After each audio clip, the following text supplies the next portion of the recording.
In Tecumseh, school leaders are moving forward with plans to demolish the Tecumseh Community Memorial Pool after engineers found serious structural concerns with the building. District officials say the decision centers on safety, and what comes next will involve community input. Director of Operations for Tecumseh Schools, Josh Madison, explains.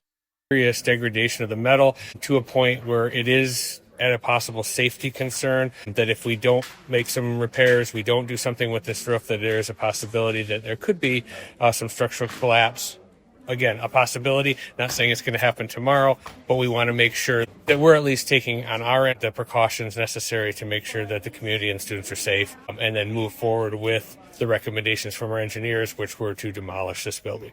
Madison says the engineering review focused on steel girders, roof supports, columns, and connecting structures. While a collapse is not considered imminent, the district says the risks increase over time if the building remains standing.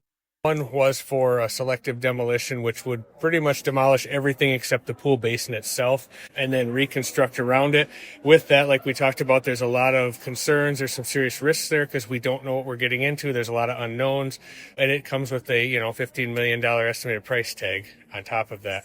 Option 2 was to demolish the pool and then, like we recommended tonight, put together a community engagement group where the superintendent would lead that and talk about what do we do with the space once the pool is gone. And then option 3, of course, would have been to still look at demolishing the pool, but then look at building a brand new aquatic facility somewhere else here in the district. The school board voted to move forward with demolition and begin the planning process. District officials say a superintendent-led committee will gather public input on the future use of the site, while swim teams will continue using pools in neighboring districts during the transition. And then on that same note, new details have emerged about the funding mechanism tied to the site. District administrators told the Board of Education that both the Safety and Facilities Committee and the Budget Committee favor not renewing the district's recreation millage. That millage is set to expire in 2026 and would need to be placed on the May ballot by February 10th to continue.